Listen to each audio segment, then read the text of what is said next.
we speak that matters. What we speak that matters, but what matters more is the way we speak it. So, how we speak something, the very meaning of what we speak is completely or thoroughly dependent over the way we speak it. Even if the words are something else, but if the way we are saying it in a particular manner, that manner decides what can be the meaning of that particular sentence or the word that we utter, even the sound, even the silence. Yes, students, we are going to discuss about the non-verbal codes or the body language in this particular video. And remember, I will be mixing both the languages, Hindi as well as English, so that will definitely make it easier for you to understand everything that I'm going to convey this. As you can see on the screen, I have given you some technical words like kinesics, olfactics, proxemics, artifacts, haptics, oculesics, chronemics, paralanguage. These are some new technical terms that you might not be aware, but when I will explain them, you will understand that yes, you all know that. So here the purpose of this video is not to make you simply aware about these non-verbal codes. The purpose of this video is that when you become a professional and you start working at any workplace, any company, any institution, any corporate office, these non-verbal codes, you have to actually get them inculcated in your personality so that you come out or you stand out as a professional. So without much ado let us start. इस video का जो purpose है, आप लोगों को सिर्फ non verbal communication के बारे में बताना ये नहीं है। तो एक्चुअली जब आप एक प्रोफेशनल बन जाओगे तो उस वक्त इस नॉन वर्बल कोड्स का किस प्रकार आपने अच्छे से इस्तेमाल करना है, ताकि एज अ प्रोफेशनल आप एक उभरते आपकी पर्सनालिटी पे आपका कुछ ना कुछ ऐसा इम्प्रेशन तैयार हो जाए कि yes, you are well mannered and well cultured person. क्योंकि बहुत सारी चीज़ें हमें पता नहीं होती है इस नॉन वर्बल कोड्स के बारे में, तो आउट ऑफ इग्नोरेंस हम लोग गलतियाँ कर जाते हैं और हमारा जो इम्प्रेशन है या इमेज है बाकी लोगों के मन में वो ख़राब हो सकती है, डिस्टर्ब हो सकती है, या फिर जो हम लोग नहीं हैं वो बाकी लोग समझ सकते हैं। So better we need to understand what is mean by all these non-verbal codes or the body language codes and exactly how to apply them when you become a professional। इस वीडियो में हम लोग देखने जा रहे हैं। सबसे पहली बात है काइनेसिक्स। काइनेसिक्स मतलब बॉडी लैंग्वेज। बॉडी लैंग्वेज में सब चीज़ें आ जाती है, जैसे पॉस्चर हो, जेस्चर हो, हेड मूवमेंट्स हो, आई कांटेक्ट हो, फेशियल एक्सप्रेशंस हो। जिन सब से हम लोग बहुत बार बातें करते हैं, हमें शब्दों की ज़रूरत नहीं होती है। rather, more than 70% of our communication takes place non-verbally. So when we are a professional, we must take extra care as far as our body language is concerned, because whenever we are at our personal space, maybe at our home, that time we need not pay attention to all these things. But when you are in an office, that time we must pay attention to this kinesics or the body language. So what are the different codes, non-verbal codes? Let's discuss them one by one and how you can use them properly in any office where you are going to work or any company where you are going to work. We will discuss one by one. Yes. Now there is one communication that takes place non-verbally, that is haptics. Haptics means we communicate via our touch. हम लोग touch के द्वारा बहुत बार communication करते हैं किसी भी office में। अगर आप इमेजेस देख पा रहे हो तो हम लोग शेक हैंड करते हैं, हम लोग किसी के कंधों पे हाथ रखते हैं, किसी को हक करते हैं, किसी का हाथ हाथ में लेके चलते हैं, या कभी कभी हमें एक टाइट स्लैप भी मिल जाती है। That is the combination of sound and touch where the communication everybody understand what is mean by slapping. तो यहाँ पे आपको केयर ये करनी है कि जब भी आप किसी के साथ भी शेक हैंड करोगे, मेक श्योर आप फर्मली शेक हैंड करो, हार्डली 2 या 3 सेकंड के लिए करो। अपोजिट जेंडर की शेक हैंड, अगर जब तक सामने वाला आपको हाथ नहीं दे रहा है अपोजिट जेंडर वाला, तब तक आप अपना हाथ आगे मत बढ़ाओ। आपका सुपेरियर है वो खुद जब जब आपको हाथ बढ़ाएगा शेक हैंड करने के लिए, तभी आपने शेक हैंड करना है, खुद जाके अपना हाथ देना नहीं है।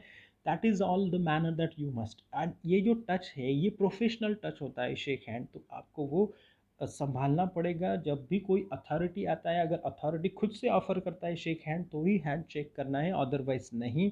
हाँ, आप अगर अथॉरिटी खुद हो अपने जूनियर को आप डेफिनेटली ऑफर कर सकते हो। सो ये एक प्रोफेशनल टच होता है हैंडशेक, जो कि आपको सही में करना है। दैट विल डेफिनेटली मेक और एनहेंस योर पर्सनैलिटी। पैटिंग। जब भी आपके कलीग को आपको टच करना है, ये एक सोशल और प्रोफेशनल टच होना चाहिए। हार्डली 2 या 3 सेकंड के लिए आपको टच करना चाहिए, ताकि सामने वाला अ, उसको अच्छे तरीके से ले। Sometimes, if you touch more than required, the repercussions or the meaning might be different, and sometimes you will have to face the consequences. किसी का हाथ पकड़ने की ज़रूरत नहीं है mostly, even if your colleague is your very close friend. If you are in cafeteria तो शायद आप कर सकते हो, no problem.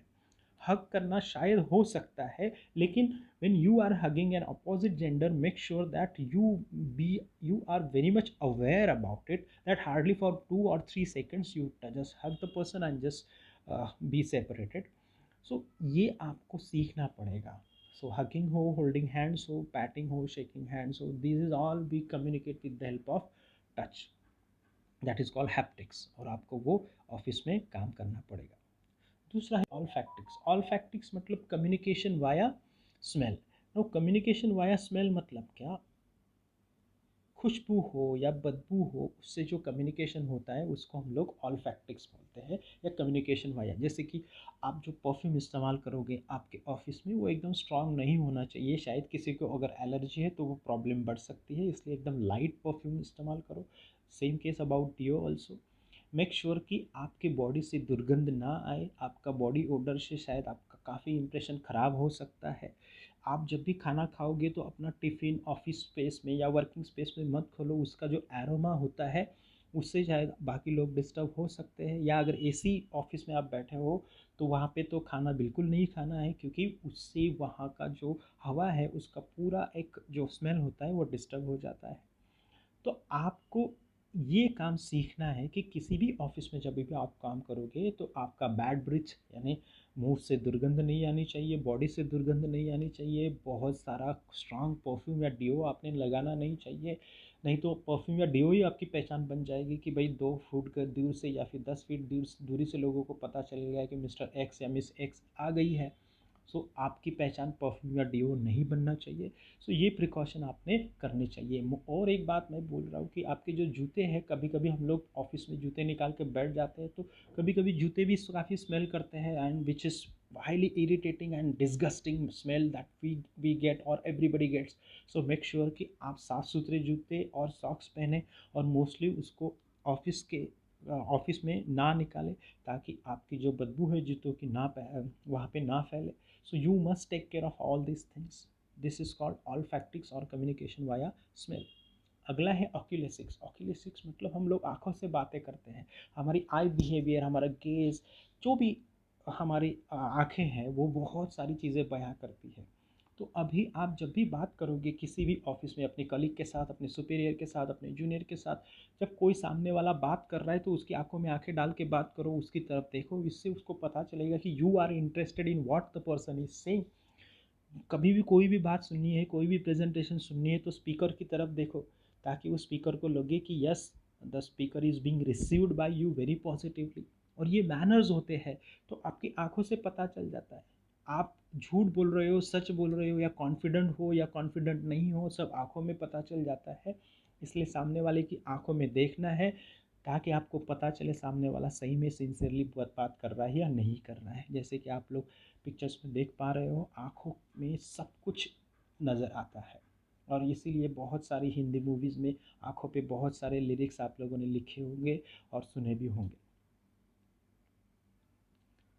Proxemics. Proxemics means communication with the help of social space. देखो, personal space, intimate space, public space और social space, ये आप देख रहे हो कि इंटीमेट जो स्पेस होती है 0 से 2 फीट तक होती है। और मोस्टली ऑफिस में आपको इंटीमेट स्पेस का इस्तेमाल नहीं करना है। Even if you like someone in your office और योर कंपनी, आपको इंटीमेट जोन कभी इस्तेमाल नहीं करना चाहिए। उसके आपको परिणाम भुगतने पड़ेंगे, बिकॉज आप वहाँ पे काम करने के लिए जा रहे हो, ना कि रोमांस दिखाने के लिए। पर्सनल स्पेस, आप किसी भी के भी काफ़ी ज़्यादा करीब मत जाओ। हाँ, मैक्सिमम 4 फीट तक की दूरी आपने मेंटेन करनी है, क्योंकि उसके ऊपर या 2 फुट से आप उसके पेरीफेरी में चले जाओगे, उसके एरिया में चले जाओगे तो पर्सन माइट फील अनकंफर्टेबल। वो जेंडर कोई भी हो, अपोजिट जेंडर हो या सेम जेंडर हो, फिर भी 2 फीट की दूरी कम से कम आपने बनाई रखनी है। किसी के पर्सनल स्पेस में नहीं जाना है। इफ़ यू इंक्लूड, सामने वाला अनकंफर्टेबल हो जाएगा और आपको मैनर्सलेस समझने लग जाएगा। आपके इंटेंशन पे भी कभी कभी सवाल पूछे जा सकते हैं या हो सकते हैं, क्योंकि you are intruding in someone's personal space. Social space आपने मोस्टली मेंटेन करनी है, मिनिमम 4 फीट से लेके 12 फीट तक। इन बिटवीन आप, ऐसा वाटर टाइप कंपार्टमेंट नहीं है, लेकिन कम से कम 4 फीट की दूरी सोशल डिस्टेंस माना जाता है। सो इससे आपका रिलेशन सामने वाले के साथ क्या है उसका भी पता चल जाता है। और public space more than 12 feet मतलब पब्लिक स्पेस होती है, जैसे कि बहुत बार बड़े बड़े लेक्चर्स होते हैं, प्रेजेंटेशंस होते हैं, तो पब्लिक और स्पीकर के बीच में मैक्सिमम मोर देन 12 फीट का डिस्टेंस तो होता ही है। सो प्रॉक्सिमिक्स यानी स्पेस से पता चल जाता है कि दो लोग जो बात कर रहे हैं उनमें क्या रिलेशन है, is it personal, is it social, और इज़ इट पब्लिक, और इट इज़ इंटीमेट। ये सब चीज़ें जो है प्रॉक्सिमिक्स के बारे में, ये मुंबई लोकल्स में आपको लागू नहीं होती है, क्योंकि मुंबई लोकल में स्पेस होती ही नहीं है, बस लोग भेड़ बकरियों की तरह ठूसे होते हैं। क्रोनेमिक्स, क्रोनेमिक्स मतलब कम्युनिकेशन वाया टाइम। अभी आप बोलोगे कि भाई टाइम के साथ कैसे कम्युनिकेशन होता है। देखो, किसी भी कंपनी में आप जब काम करोगे और वक्त पे काम कंप्लीट करोगे तो आपको पंक्चुअल लेबल किया जाएगा कि ये बंदा काफ़ी पंक्चुअल है, because you have completed the assignment or the project on time, so you are labeled as punctual. Whereas if you do not complete any project or any, if you do not attend any meeting on time, or do not complete your file or any task given to you, assigned to you on time, they will definitely label you as laid back, and that will result in not getting incentives, not getting promotion, or sometimes you may get fired. So please time को काफ़ी आपने ज़्यादा महत्व देना है। Time से भी आप लेबल किए जाओगे, weather you are trustworthy or no, whether you are proactive or no, whether you are committed to your job or no. हर चीज़, हर काम अगर आप वक्त पे कंप्लीट करते हो तो आपको punctual, proactive, committed and trustworthy ऐसा लेबल किया जाएगा। अगर आपने डेडलाइन मिस कर दी तो बहुत बार ये हो सकता है कि आपका डिमोशन हो या आपको नौकरी से निकाल दिया जाए। इसलिए respect time. Time and tide wait for none. हम सबको पता है कि जो लहरें हैं और जो वक्त है किसी के लिए रुकता नहीं, वो चलता रहता है। इसलिए टाइम को रिस्पेक्ट तो किसी भी प्रोफेशनल को ये काफ़ी ज़्यादा ज़रूरी है, क्योंकि एक दिन में मार्केट पलट सकता है। टाइम बहुत ज़्यादा ज़रूरी है, हर चीज़, हर काम, हर प्रोजेक्ट वक्त पे कंप्लीट होना ज़रूरी है। आर्टिफैक्ट्स, आर्टिफैक्ट्स में आपके आजू बाजू जो चीज़ें होती है उनसे कमी का बहुत बार कम्युनिकेशन होता है, उनके कारण हमें पता चल जाता है। You can see in the picture that one is the classroom of small kids which is very colorful and very attractive, whereas second classroom which is very shabby। तो उससे पता चल जाता है कि the person who is looking after this classroom, they are little bothered about it. It might, and the third picture you can see that everywhere newspapers are there, so many files are lying over there, and the person is busy with one of the papers। so उस artefact से, उन चीज़ों से पता चल जाता है कि ये बंदा काफ़ी मैनर्सलेस है, वो काफ़ी प्रोकैस्टिनेटेड है, वो हर चीज़ को सिस्टमेटिक वो कर नहीं रहा है, everything is bundled up over there. So by the artifact itself you will come to know कि what kind of status the person has। Artefacts मतलब चीज़ों, जैसे अगर आप मेरे घर आओगे तो सभी जगह पे इंग्लिश की किताबें आपको पता चलेगी। इंग्लिश की किताबें से देख के कोई भी बोलेगा या तो इंग्लिश का स्टूडेंट रहेगा या टीचर रहेगा। सो चीज़ों से पता चलना है, चीज़ें बातें करती रहती है। अगला है take care of your accessories. अभी आर्टिफैक्ट्स में आपको सीखने की क्या चीज़ है कि आपको मोस्टली काफ़ी एक्सपेंसिव चीज़ें या एक्सेसरीज पहनने की ज़रूरत नहीं है। जिन चीज़ों की ज़रूरत है वही चीज़ें आपने पहननी है जब भी आप किसी भी कंपनी में काम करते हो, जैसे कि रिस्ट वॉच जो कि टाइम के लिए आपको काफ़ी ज़रूरी है, and most of the things like your laptop, your bag. ये जो नेसेसरी चीज़ें हैं बस आपके पास उतनी ही होनी चाहिए, ज़्यादा वहाँ पे शो ऑफ करने की ज़रूरत नहीं, because we are not there to showcase how rich we are and how classy we are. We are there to work and we should talk through our work, not through our accessories। इसलिए जितनी minimum accessories आप पहनना चाहते हो पहनो, ताकि बाकी लोगों को डिस्टर्ब ना हो, और आपका काम बोलना चाहिए, ना कि आपके पास जो चीज़ें हैं कॉस्टली चीज़ें वो। फिर है पैरा लैंग्वेज। पैरा लैंग्वेज मतलब क्या, शब्द कुछ और है लेकिन हमारा स्पीड, हमारा टोन, हमारा प्रोनाउंसिएशन, हमारा आर्टिकुलेशन उन शब्दों का मीनिंग चेंज करता है। जैसे ही इज़ वेरी क्लेवर, अगर मैं प्लेनली बोलूँ तो शायद सामने वाला समझे कि yes he is very clever, but he is very clever if I simply change the intonation pattern and the pauses in between, the very meaning changes। इसलिए जब भी आप बात करोगे किसी भी ऑफिस में सीनियर के साथ, कलीग के साथ, जूनियर के साथ, तो आप सिंसियरली बात करना चाहिए। अगर आपका टोन गलत है, वॉइस गलत है, मोर देन लाउड है या मोर देन रिक्वायर्ड है, तो शायद सामने वाला उसका मीनिंग कुछ अलग ले सकता है। इसीलिए आपने काफ़ी सॉफ्टली बोलना है, काफ़ी केयर करनी है, ताकि कोई भी मिसअंडरस्टैंडिंग आपके शब्दों का या आपके सेंटेंस का नहीं हो सामने वाले के मन में। फिर काफ़ी इजी है जेस्चर्स। जेस्चर्स मतलब हमारे जो हैंड मूवमेंट है, अदर पार्ट्स ऑफ बॉडी है, उसकी मूवमेंट से बहुत बार पता चल जाता है सामने वाले को कि क्या बोलना चाहिए। तो आप जब भी ऑफिस में काम करोगे, मेक श्योर कि यू कॉम्प्लीमेंट व्हाट यू से with the help of gestures. आपके जेस्चर्स कुछ अलग बोल रहे हैं और आप बात कुछ और कर रहे हैं, तो मोस्टली आप जो दिखा रहे हो, यानी आपके जेस्चर से जो बता रहे हो, उसी की तरफ लोग ध्यान देते हैं, ना कि आपके शब्दों की तरफ। So please be cautious about your gestures. और उसके लिए कोई ट्रेनिंग लेने की ज़रूरत नहीं है। By observation in our society we learn all this gestures. तो आपको किसी भी ऑफिस में काम करते समय, बात करते समय अपने जेस्चर्स का इस्तेमाल करना है टू कॉम्प्लीमेंट व्हाट यू से। उसके कारण आप जो बात कर रहे हो उसका और इफेक्ट उभर के आएगा। फिर है posture. Posture means your body position, the way you stand, the way you sit, the way you carry yourself, the way you walk. So जब भी आप ऑफिस में काम कर रहे हो, आपको मेक श्योर करना है कि आपकी जो पोस्चर है वो काफ़ी प्रोफेशनल हो। बॉस के सामने हाथ पीछे खड़े करके रहने की ज़रूरत नहीं है। बॉस के सामने अपने वेस्ट पे हाथ रख के आप अगर खड़े हो जाएंगे तो शायद उसका मतलब कुछ अलग निकल सकता है। बॉस शायद उसका कुछ मिस इंटरप्रिटेशन कर लेगा, आपको एरोगेंट लेबल कर सकता है। इसलिए the way you carry yourself in the office, make sure that you appear to be very very professional. You can see in the picture that there are so many positions that I have given you. Of course this is the picture I have got from Google. So आपको पता होना चाहिए कि which is the comfortable one. Mostly the first and the third one they are very comfortable. Don't put your hands in the pocket, don't fold your hands.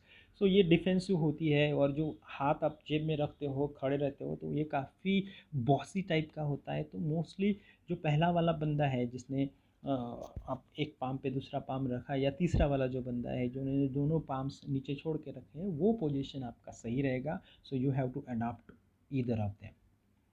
In seating position also, see, don't sit the way these two girls are sitting. It is because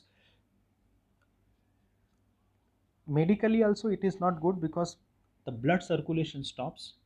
Even the fourth person who is sitting by folding his leg, वो भी सही position नहीं है medically भी और आपके लिए भी।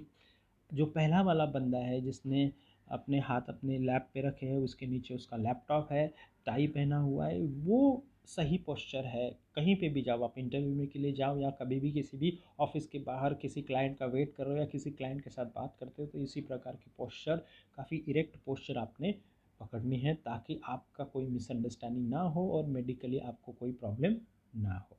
Then comes the very important aspect, that is facial expression. Mr. Bean is the Bacha of facial expressions. You can see in the picture also that the way he projects the surprises, the way he projects the doubts, the way he projects the happiness, unhappiness, anger, confusion, everything is visible by looking at his facial expressions.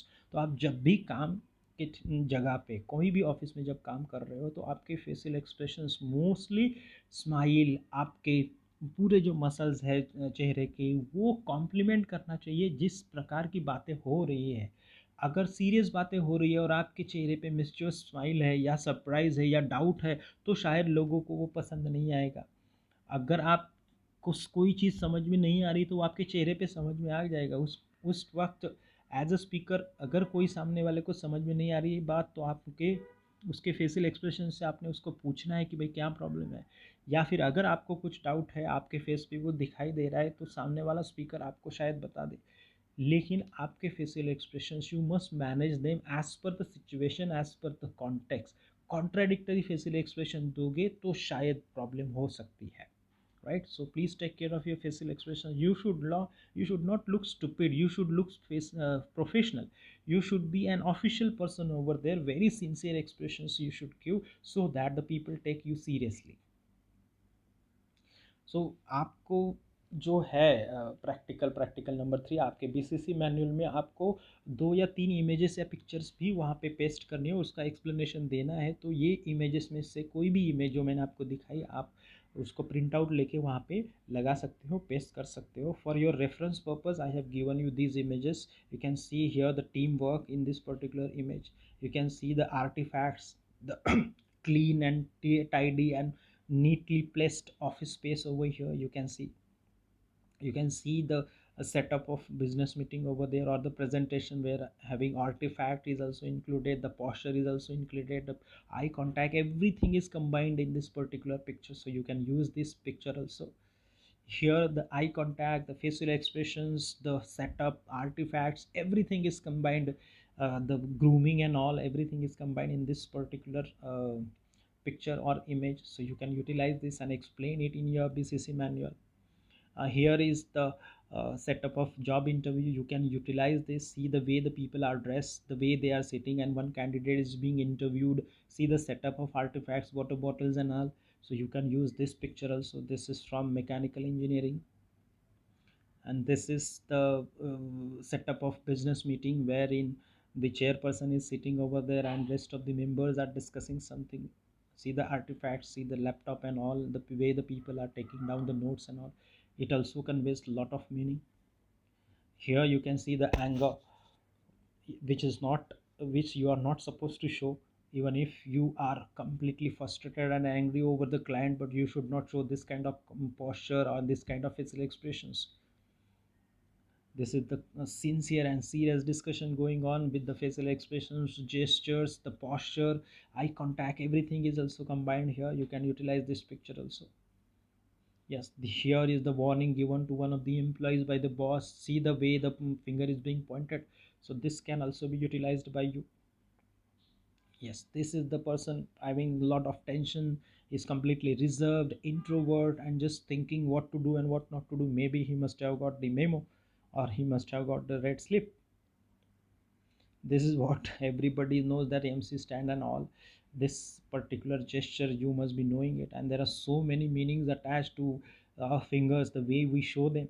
You must be knowing, because you are the young generations, and you must be knowing the different meanings attached to the different fingers that we point out. This is how the posture the person should have, the way the person is showing different postures, where how to use your how to use your hands and all, how to put them while talking. See the picture. You can use this image also to explain. While presentation, we are not aware about our hands, where to use them, where to keep them, and how to keep them, but where not to keep them, and the way you are supposed to keep them, everything is given in the first 2 images. And the next 2 images, you are not supposed to fold your hands in this manner. It shows that you are defensive, or you are not confident about what you are going to say, or you are a kind of reserved category person, reserved person. So this is how I wanted to talk about uh, these non-verbal codes.